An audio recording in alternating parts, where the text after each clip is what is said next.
Today, they will be sharing some thoughts on the use of an eye tracking instrument during Think Aloud interviews.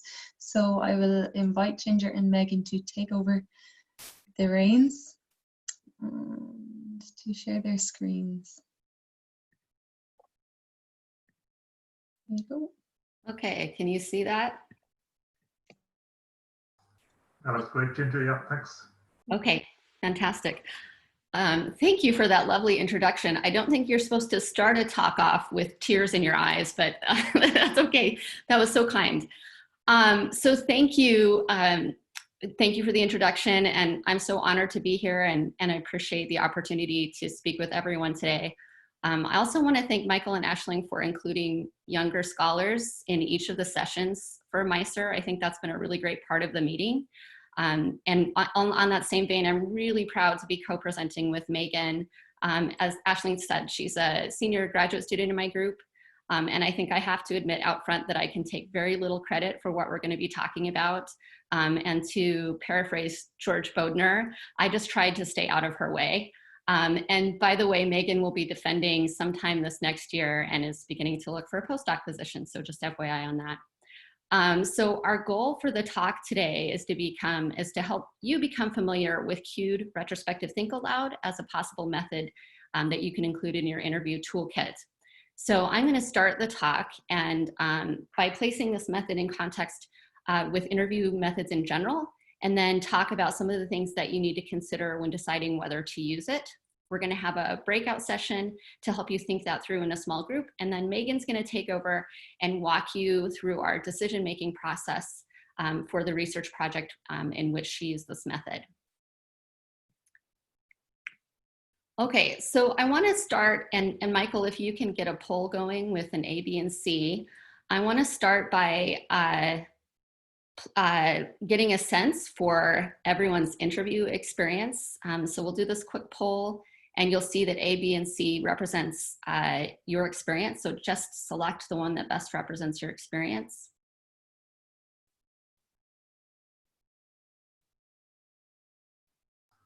Sorry, there's a slight technical issue here. I realized it should just be one moment. Sorry, Ginger, I messed up something.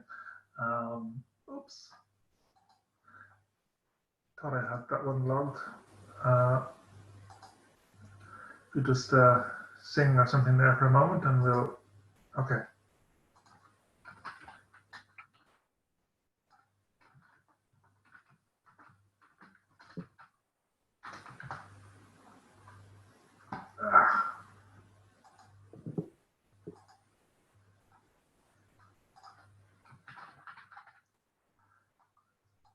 Okay, hopefully now we have that one. That's good. Give everyone some time to contemplate their answers. Okay, so the poll is now a bit visible. Sorry about that. Oh no, thank you.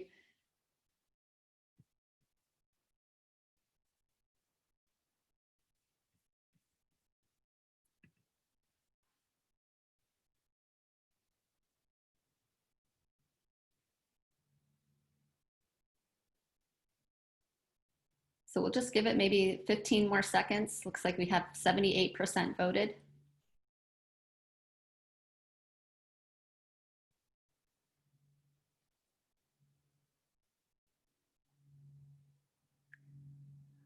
Okay, so if we can just, I guess we can stop the poll and see the final. So that's, I was really curious to see what this would look like. I think a lot more people had done a Think Aloud than I expected, but we still see a fairly even distribution across. So there are quite a few people who haven't used interview methods before, and also quite a few people who've tried Think Aloud. So let's see, stop sharing that. Hopefully I won't. Well, okay. So I think that's encouraging, because I think we're going to have something for everybody in the talk. Megan and I were really trying to make sure that we had something that was going to be useful for everyone. So the start is going to be a little bit broad. I really want us to think about interviews in general, and in terms of how we might consider the type of interview or selecting the type of interview that we want to use in a study. The first type of interview we can think about, and I'm using an analogy for scuba diving here, and I got a little too excited with the graphics, so don't at me in the chat.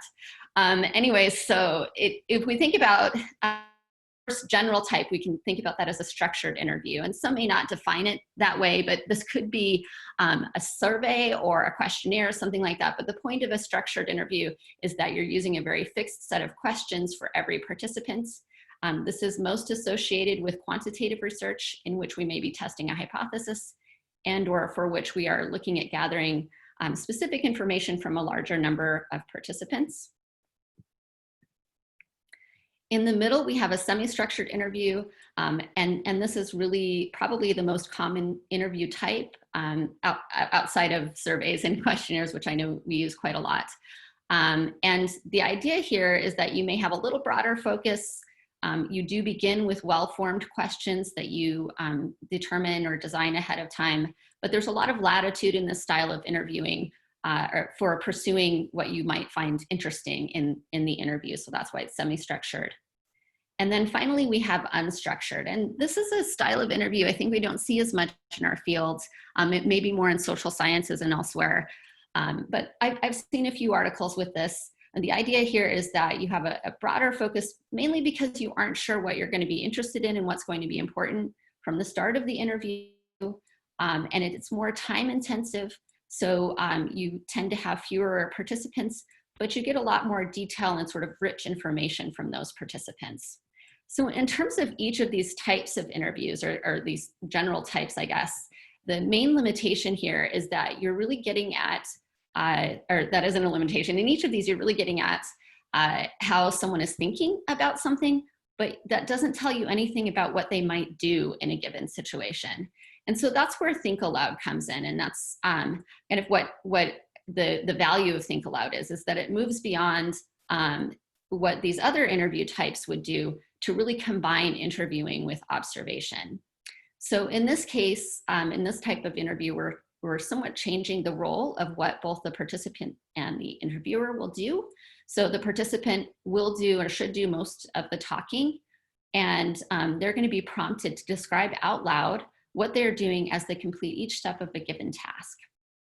Meanwhile, the interviewer is primarily going to be focused on observing what the participant is doing and making notes of anything interesting that's going on. They will also avoid speaking unless the participant is not sharing very well and they need some additional prompting.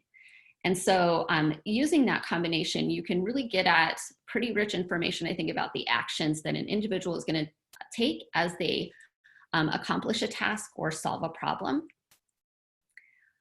So that brings us to this phrase that we introduced in our title, and we introduced this very deliberately, something we're calling a cognitively demanding task. So we, and this is a really important consideration for just deciding exactly how you're going to implement a Think Aloud interview. So we've defined this here as when the complexity of a task exceeds one level of cognitive development, resulting in a cognitive overload that leaves little to no capacity left for verbal thought processes. So in other words, the task itself is not inherently demanding, but it may be demanding or become demanding when it is more complex than an individual's level of cognitive development. And I've kind of sorted this in two really basic ways. So thinking about it as being participant dependent, you can think about someone who is relatively new at trying to accomplish that task. They don't have very much facility with it. So that means that they're going to be unable to complete that task and attend to other things at the same time. At the opposite end, you have someone who's more expert at that task, and they're going to more automatically be able to accomplish pieces of that task and be able to attend to other things like verbalizing aloud what they're thinking about. So let's look at an example task. This was the task that motivated the study that Megan is going to be talking about, and it's NMR spectral interpretation. And what I want you to think about, I know we're all chemists, I think we're mostly chemists, so we understand that interpreting an NMR spectrum is a complex task, and that's because it requires you to decode a lot of information that may feel abstract from the spectrum, things like chemical shift, splitting, integration, the number of peaks. And you also have to connect those things to structural information, so different features of a molecular structure and the properties of that structure. So all of those things combined can make even a simple spectral interpretation, like matching a molecular structure to a spectrum, very cognitively demanding for a novice, because they may be grappling with each individual aspect of the overall task. Whereas, as we said, an expert, like maybe an organic chemistry faculty or someone like that, they're going to be able to quickly do many of the individual components somewhat automatically. And they're also going to be able to decide what information on the spectrum that they should pay most attention to. So really they can hold a lot more in their head at one time when they're doing this task or interpreting the spectrum. Okay, so with that in mind, I want to compare the three different techniques that will help us to see what decision you can make about how to use a think aloud, especially when you expect that the task will be cognitively demanding for the participants. So we can think about this from a temporal standpoint. So really, when are we asking them to verbalize? So for a concurrent think aloud, and that's when a participant, that's the most common think aloud. And that's when a participant is going to be verbalizing their thinking as they're accomplishing or completing the task. And this provides really rich information about the actions that an individual will take as they move along the task, sort of their process. The downside of this task is that it can be problematic when the task is more cognitively demanding for the participant. And it has the potential, because of that, to sort of negatively disrupt the verbalization of their thinking and the process of their thinking when they're trying to do both things at the same time. So often, an alternative to that has been a retrospective think aloud, where the participant will verbalize their thinking immediately after completing the task. And the timing of asking them to verbalize after the task really mitigates the potential for cognitive overload. But the downside of this is that you don't get the same kind of information about the actions that the participant is taking during the task. It's common for them to forget some of their thinking, even immediately afterwards. And then there's also a problem of fabrication of some of their thinking, meaning that they might leave some words out or steps out of their process, or even gloss over missteps in their process. So cued retrospective think aloud has the advantages of both of these because the participant is prompted by what you can consider a record of observations. This can include a lot of different things. It can be showing them intermediate products in the process to serve as kind of jogging their memory. You can also show them a video of what they did or other things like that. And Megan's going to show you an example of that in a little bit. So like the concurrent think aloud, because you're sort of jogging their memory, you're still going to get, or you're going to address some of the issues that a retrospective think aloud without being cued is going to would present, right? So there's less fabrication that goes on. They're going to remember more, but at the same time, they don't have this potential for the cognitive overload that the concurrent has. So the paper that we included in the pre-reading, and I know that might not have worked for some of you, the link, but essentially what they did is compare these different think aloud methods, and in terms of the kind of data that they were able to get through each think aloud. And they did this for sort of a moderate level task. And essentially in that they found that a concurrence and think aloud and a cued retrospective think aloud were roughly equivalent in terms of the kind of information you could get for that moderate task. So all other things being equal, the moral of that story is that you don't have to worry as much in terms of there are other things that you might consider when deciding between the two for a moderate task.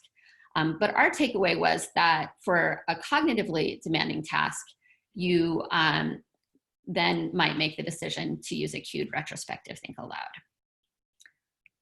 Okay, so now we're going to do a breakout session, and Michael, as you're setting this up, I think probably 4 to 6 people will be good. What we want you to do is kind of apply what I've just been talking about. So thinking about the 3 scenarios that are shown here, 1, 2, and 3, and Megan is going to copy those into the chat so everyone can see them. We want you, sorry? It's there. It's there. Okay, thank you. So we want you to compare concurrent and retrospective think aloud interview.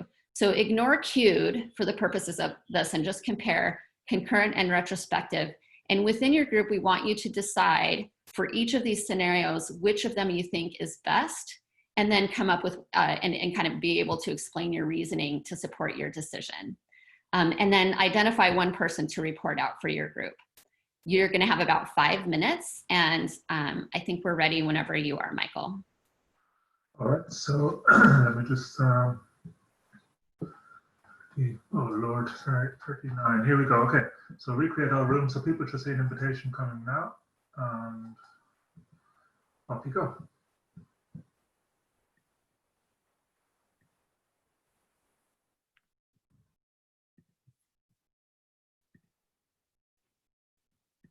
All right. So Megan, I've stopped sharing, but I think we can wait a little further until, so Megan she's gonna take over the sharing, and I'm gonna try to. Also co-host, so you'll be able to share your screen just like Ginger did. So if you want to practice there, you can. Yeah. Okay. It looks like we're down to about 50, so I'll go ahead.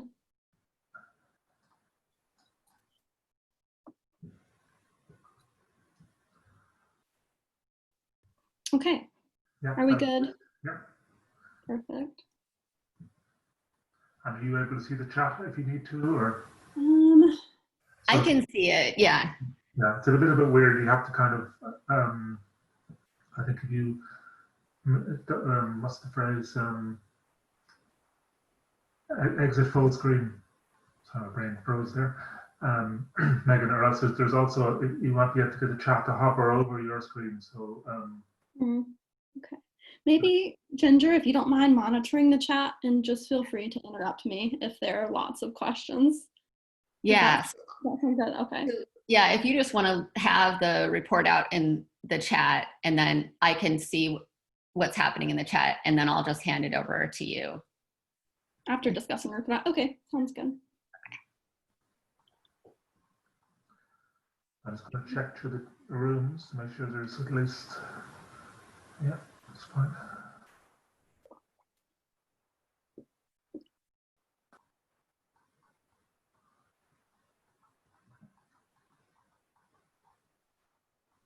Amazing job so far. It's all been so clear.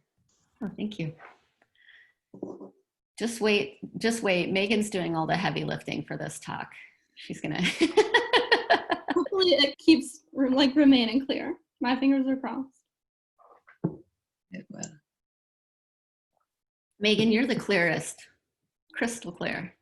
I'm quite concerned because I live near a train station and a popular ambulance route and an older building. So I've got water pipes on one side. I don't know if you just heard the train. The train is back there. So hopefully everyone will be quiet for a good 15 minutes. Oh, I haven't been paying attention to the time. We've got. I'm fine. Ashley doesn't mind about time. We don't mind if we run 5 minutes late, do we? Maybe we'll just go 2 or 3 more minutes, and then we can give them the warning, like a 1-minute warning. Okay.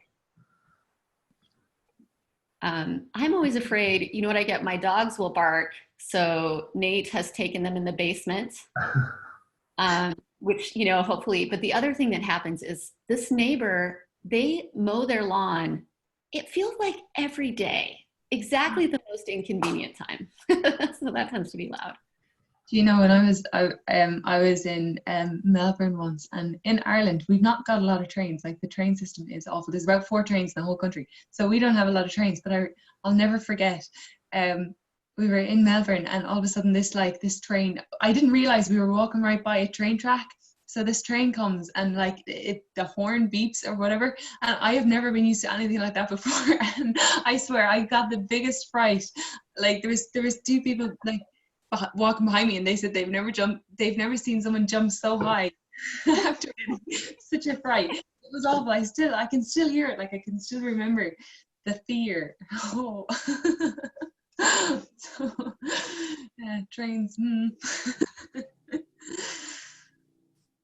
I like trains quite a lot. I wished I'd had more experience with them when I was younger. Or, you know. UK, I've been on quite a number of trains in the UK, but not in Ireland.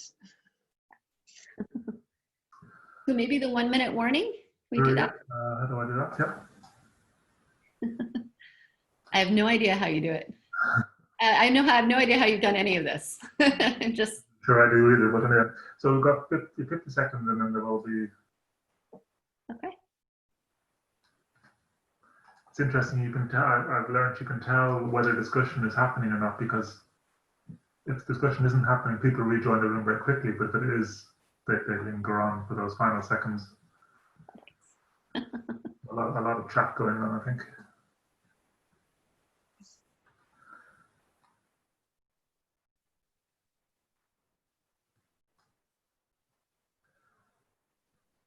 And 20 seconds, and we should be done. The anticipation.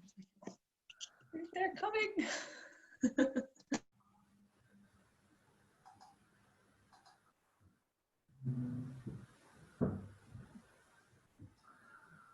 Okay, so people will be coming back into the main room now, so I'll pass back over to you.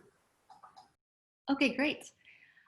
So as everyone is coming back in the room, we're going to try a report out. And so if you were the person to report out, or if you just want to, please enter in the chat the factors that your group considered when you were deciding between the two methods for each of the scenarios that we posed. And you can start that at any time.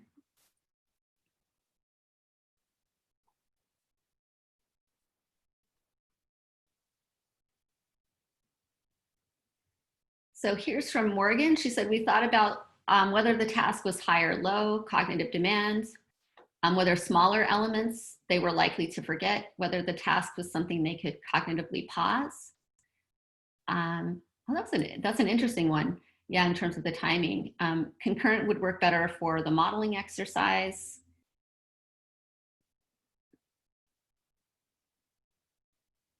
Some discussion about cognitive demands of the task. Cognitive load, which is very relevant. Let me move back. It's really coming out now. It's going to be hard to keep up. Interaction and output of information. So an essay seems self-contained. Finding the endpoint often generates questions and discussion naturally. How advanced the student was. So here's one really thinking about the participants. That's something we've thought a lot about. How overwhelming it would be for the student completing the task, what the goal of the activity was, and as researchers, what we're trying to achieve from it. Here's Elizabeth Day. Writing is a narrative itself, so adding a concurrent verbalization narrative would be a high cognitive load. This should be retrospective. Here's one, how important is it to get information about the process? So how much do you care about the process? Here's Swazette, what were the research questions? So yeah, moving outside, really thinking about the overall research design in terms of research questions. Is there something observable that the student can relate back to? So yeah, are there things that you can cue them with, that you could naturally cue them with that wouldn't disrupt their process? That's a really interesting thing to think about. Let's see, the timing element, writing is a longer task. Yeah, absolutely. Okay, so I think a lot of really great discussion here. Thank you everyone for responding. So I think, yeah, there were a lot of really good takeaways from that, and sort of what I think I was getting from that is that people were really thinking about the writing for lots of different reasons would need to be the retrospective think aloud, both in terms of the duration of time it takes to write a longer essay. And we actually, because we do writing to learn research, that's one that we've thought about a lot. So that's why I threw that one in there. And also, like, are there intermediate products, this was mentioned, that you could give back to them in stages or something like that. So that's been a struggle for us in terms of that. And we heard a little bit about the titration. So there might be more natural for them to verbalize what they're doing. And I know that Marcy in her badging has done videos of titration. And so we've seen that as an example where students could maybe handle that. Okay, so now thank you for all the lively chat and discussion. Now I'm going to pass things over to Megan, who's going to tell you about our decision making. Okay. Thank you, Ginger. As Ginger noted, NMR spectral interpretation was the cognitively demanding task that motivated our search for the right set of methods.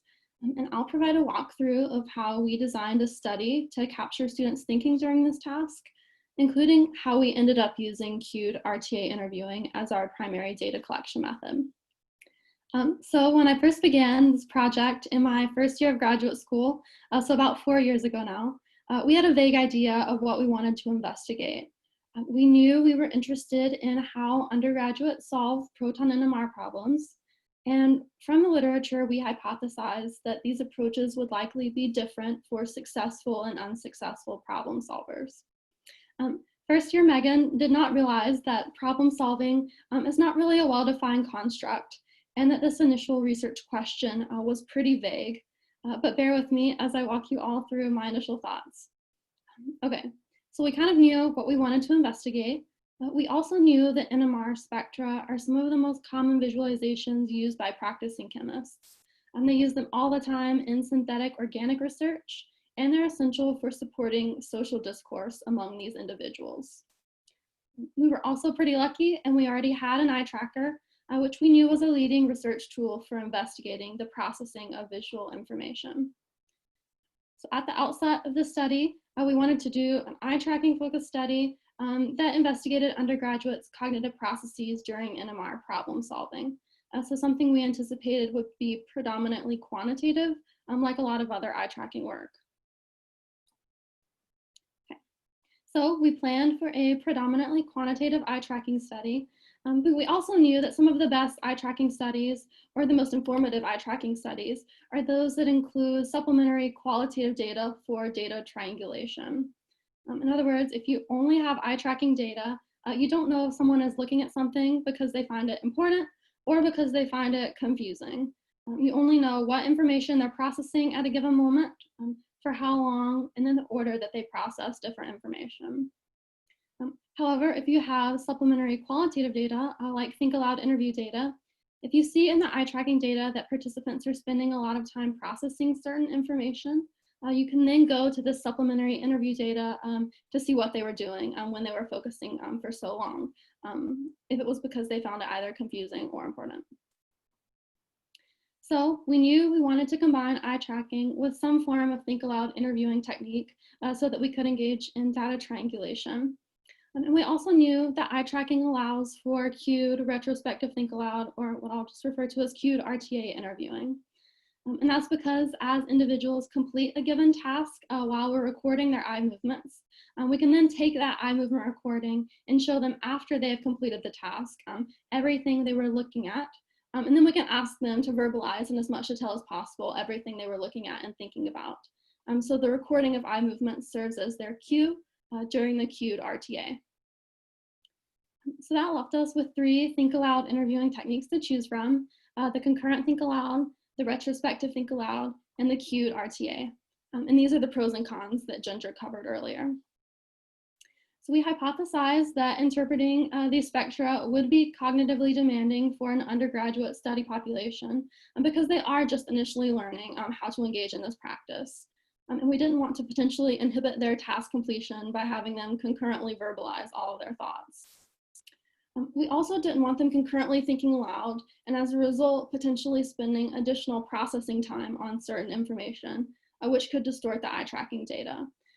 So those 2 factors eliminated concurrent think aloud interviewing as an option for us. So we were left with the retrospective think aloud and the cued RTA.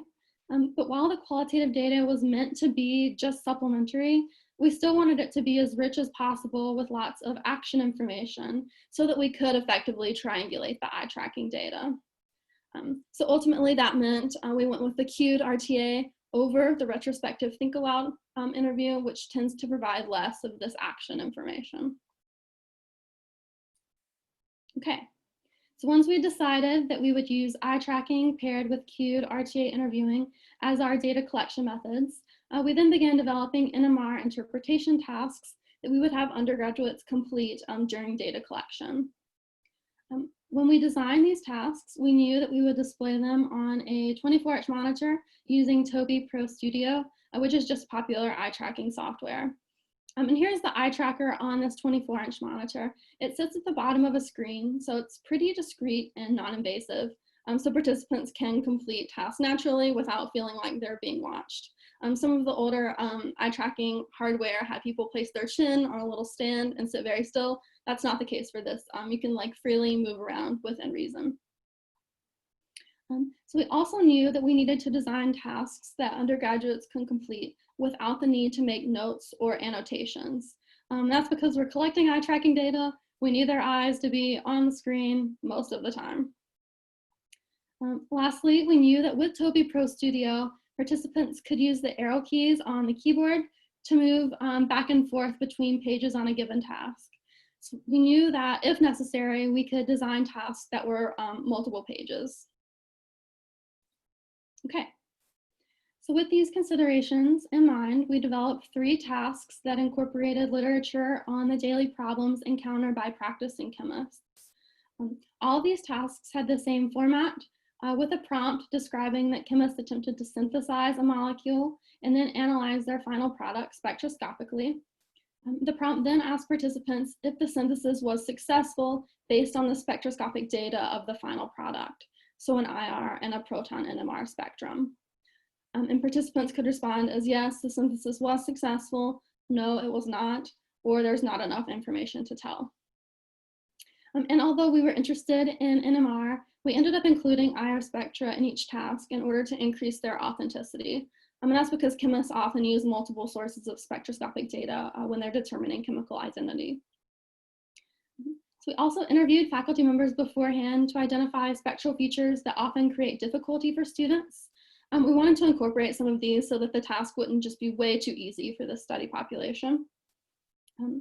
We also kept in mind that participants wouldn't be able to make annotations as they completed the tasks. So we provided integration and multiplicity information on the NMR spectra to help free up some of their working memory. Lastly, undergraduates at this institution regularly had access to chemical shift and IR reference material. So we provided this reference material in order to prevent limited familiarity with this information from just completely inhibiting task completion. Okay. So once we had the task prepared, we developed the eye tracking and cued RTA interview protocol. The protocol began with a brief introduction to the study, which involved participants completing a consent form and a survey to characterize their experience with IR and NMR. The interviewer was then to explain that participants would complete 3 IR and proton NMR problems of identical format. And the interviewer was also to provide a walkthrough of a sample problem on the computer where participants would complete the task. So participants were shown for each task. Page 1 would include the prompt, the target of synthesis, and the spectra corresponding to the final product. Page 2 would include reference material, and then the final page would be where they indicated their response as yes, the product was synthesized, no, it was not, or there's not enough information to tell. And also for the walkthrough, the interviewer was to show participants how to navigate between pages using the keyboard and to inform them that they had unlimited time to complete tasks. The protocol then required that participants explain the sample problem or explain what the sample problem was asking them to do in their own words in order to briefly establish response process validity. And this is something that Katie kind of described or explained earlier. This is a little bit different in that it's quite very brief. We're just making sure that the participants understand what they're doing before we begin tracking their eye movements. So not at all as in-depth as something Katie would have done. Okay, so following this introduction, the protocol prepared the participant for data collection. This preparation involved the interviewer explaining that we would record eye movements as a way of gaining insight into what participants are thinking about. And the interviewer was to emphasize that eye tracking was like nothing fancy and just a simple camera at the bottom of the screen, even though it's a little bit more fancy than that. We wanted to downplay eye tracking because we needed to inform participants for obvious ethical reasons that we would be collecting eye movement data, but we didn't want them to be overly conscious of what they were looking at and for how long, which can distort the data. So following this explanation, the protocol involved calibrating the eye tracker using participants' eye movements. And then after calibration, the interviewer was to inform participants that they would go one task at a time. And after each task, they would look back at a recording of their eye movements and verbalize in as much detail as possible what they were looking at and thinking about. We wanted to let the participants know that a cued RTA would follow each task so that they would be primed to remember what they were thinking. And we wouldn't take them off guard when after they had done the task, we said, okay, now tell us everything that you were thinking about. Okay. So after the preparation for data collection, the protocol involved presenting 3 tasks in a random order. For each task, participants were to interpret spectra in silence while having their eye movements tracked. And then immediately after participants indicated their response for a task, the interviewer was to conduct the cued RTA. So for the cued RTA, the interviewer was to tell participants that they would watch a recording of their eye movements and verbalize in as much detail as possible what they were looking at and thinking about. Participants were also told that the location of this gray dot represents where they were looking and the size of the dot represents for how long. Lastly, the interviewer was to tell participants that they could pause the recording with the keyboard themselves at any time if they needed more time to speak. We wanted the cued RTA to be immediately after each task so that participants would be able to better remember their actions and thinking. The interviewer was also able to pause the recording themselves if they felt like the participant wasn't really verbalizing a lot and they needed to ask probing questions, such as, well, what were you thinking when you looked at this? And then after each task, the interviewer was to recalibrate the eye tracking instrument to ensure accuracy. Okay, so after we developed the tasks and protocol, we began collecting data. We started by recruiting undergraduates enrolled in a second semester organic chemistry laboratory course at a large Midwestern university. And this is the first course at this institution where students would have learned how to interpret IR and proton NMR spectra. Each participant that we recruited completed one 30 to 60-minute session in accordance with the protocol. And we recruited and collected data until we reached saturation, which resulted in 18 participants total. So at the end of the day, we had the survey data to characterize their experience with spectroscopy. We had eye tracking data, which was about 250,000 data points total. And we had audio video recordings of RTA interviews. And these recordings included participants' eye movements overlaid with an audio narration of their verbalized thoughts. And so the RTA interviews totaled around 400 minutes. So if you'll remember, this interview data was supposed to be just supplementary, but when I went to watch it, it was just minute after minute of rich data on participants' reasoning. So I was just in my second year of graduate school at this point, and I had a ton of eye tracking data, which I had anticipated and was okay with, but now I also had a ton of rich qualitative data. So I felt a bit overwhelmed, and this is actual footage of me at my desk. So in order to make this project manageable, we decided that the cued RTA data was rich enough to stand on its own. And we said that the quantitative eye tracking data can just wait until another day. So we shifted from an eye tracking study focused on cognitive processes like visual attention to a more qualitative study focused only on reasoning. And we had the cued RTA audio transcribed verbatim. We then used the audio video RTA recordings to clarify ambiguous references to spectral data in the interview transcriptions. And some undergraduates demonstrated really limited familiarity with NMR terminology. So the audio video data was really important for clarifying what participants were referring to when they said, oh, that peak there, or that hydrogen there. And once the transcriptions were cleaned up, we were then able to inductively code for the chemical assumptions that guided participants' reasoning during spectral interpretation. And characterizing assumptions is a common way of investigating reasoning, and it's most popularly used in the chemical thinking learning progression. Okay, so after this initial analysis went well, we then expanded data collection and analysis to include 7 PhD students. And ultimately, we ended up identifying 83 chemical assumptions, 5 themes among these assumptions that describe requisite areas of understanding, and 4 levels of sophistication across these themes.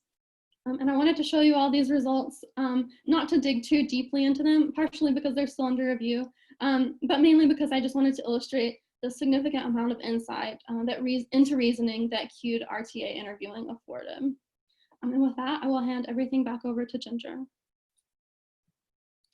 Okay, so we have assembled some resources. I know some of these have come up in the chat. So in terms of interviewing, if you're looking to do interviewing and you haven't started that, they're in the Tools of Chemistry Education Research. There's a great chapter by Debbie Harrington and Pat Dabermeyer. And then also something that you might not be familiar with is learning to interview in the social sciences. So to me, you can read about an interview and have kind of a theoretical understanding of what you should be doing, but that's very different from actually conducting an interview. And so I think this chapter, there are people who are experts on teaching other people how to do interviews. And so this is a really good chapter for helping you to become a better interviewer. So you might think about that. There is this was mentioned in the chat. If you're interested in eye tracking, there is a chapter from the ACS Symposium series. I think that's a nice introduction to it. As you might guess, for someone, this was something that has taken a good bit of Megan's time figuring out eye tracking.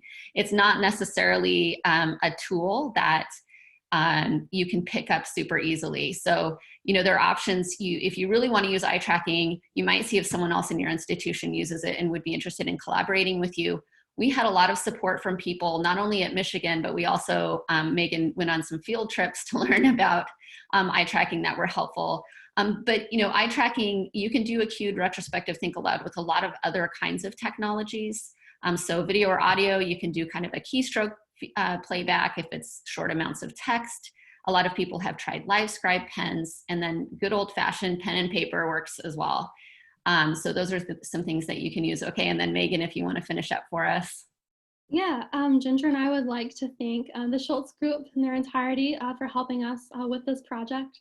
In particular, Dr. Solaire Finkenstedt-Quinn, who is a postdoc in our group, and then Benjamin Glass, who at the time was my undergraduate research assistant, but will be pursuing his PhD at Penn State beginning this fall. They helped with a lot of the qualitative analysis, and it spanned multiple years, even with their help, so I'm very appreciative. And I don't know if we have time for a Q&A. It is 9:01. What do we think?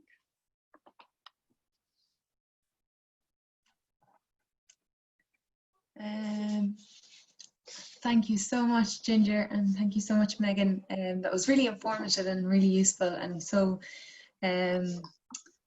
broad in all the considerations that need to be made in these various different interview scenarios. But I'm sure that we can continue the chat. So we're going to transition over to lunch break now, but the chat will be open and be remaining live for the course of the next hour. So if you do want to chat along informally, please do so. But for the moment, if you feel like shutting off for an hour or getting some food or getting some exercise in, please do, and we will see you at 3 o'clock, British summertime, whatever time that is, wherever you are in the world. Just to say, if anybody wants to convene into a group, you know, if you have some friends that you want to catch up with, you can just message me privately, and I'll explain how we can get you all into a room. So if one person from a group of people who maybe want to have a chat for 20 minutes or 30 minutes over lunch want to message me, I can arrange something, or else I'll go and get some sunshine. But I'll be lingering around here if you want to do that. Thanks very much, everybody, and I'll see you at 3.